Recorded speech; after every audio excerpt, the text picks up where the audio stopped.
It's never too late for you to feel better, to move better, and to perform better, even as you age. One of the greatest myths of all time is that as you age, you're just going to get rusty and crusty and your athleticism is going to go down the tube. And what I'm here to tell you is that's completely false. And then we've seen time and time again, people actually get better with age. And I like to put an analogy that's like a car, that your car is dependent mostly on you. Sure, there's accidents, and sure, there's things that you are outside your control, but the majority of your car is dependent on how well you maintain that thing. And so if your car ends up in the junkyard or ends up in the showroom, 50 years later, that's up to you. So what I'm here to tell you is that you're responsible for your body. That's good news and bad news. For those who want to make a change, who want to do a tune-up, who want to get better, this is your opportunity to make that change, because you can get better that at any time in your life. But that's all based on how you treat your body daily, just like your car. If you don't do things that maintain your car very well, your car is not going to last. And I think the same thing with your body.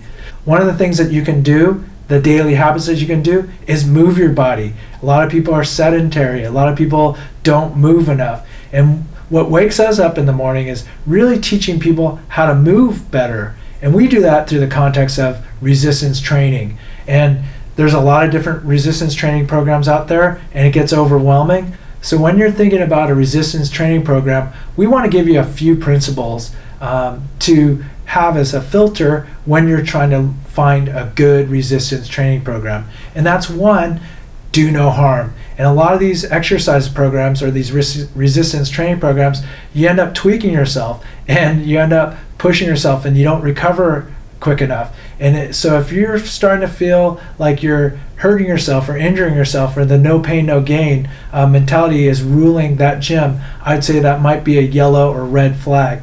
Another principle that we want is a long-term perspective, not just the short term of a quick fix or how can I get this strength as quickly as possible, but to really think about what are the benefits and what are the trade-offs that might occur when you're trying to increase your athleticism. Because we could get you really strong, but if that's at the expense of your joints or of your health, we really don't want that, because our ultimate goal is long-term health and athleticism.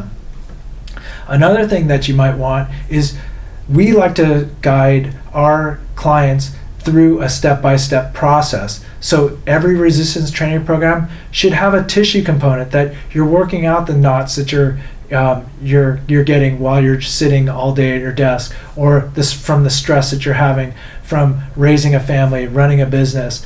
So we need some form of cleaning up your tissue. After that, your program should have some form of stretching component, because like I said, we have because of our culture, we sit a lot. Even if you're exercising a lot, there's a lot of muscle imbalances that happen. Some muscles get tight, some muscles get weak. So you want to stretch those tight muscles out. The next thing that you want to do is you want to make sure that you do some stability work. And what stability work is, a lot of people call core work, and that's also just so that you can kind of reboot the brain and reboot the muscles, kind of that muscle memory, so that you don't get injured picking up a pencil off the floor or sneezing. And after you do some stability work, what you might want to do is some power work or some fast twitch fiber work. Then you want to progress into doing some strength work. After some strength work, you might want to do some metabolic conditioning. And metabolic conditioning is just trying to work on the different energy systems that your body works on. And we all know that there's long distance runners, and they don't look like the sprinters, and the sprinters don't look like the long distance runners. So, and you also have middle distance. So metabolic conditioning, what we like to do is just make sure that we're training all those different energy systems that supply the energy, so that you could do the long distance, so that you could do the middle and do the sprints too. And then lastly, your resistance training program should just have a cool down component. And with all those different steps, if you follow those, you'll know that you're, along with having some long-term perspective, and also do no harm. Those would be the fundamental things that we would have you do in a resistance training program, or that you should look for in a resistance training program.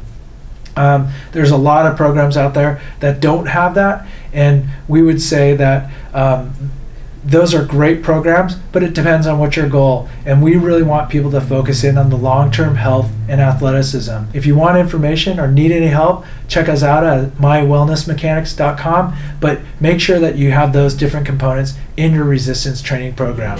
Thank you.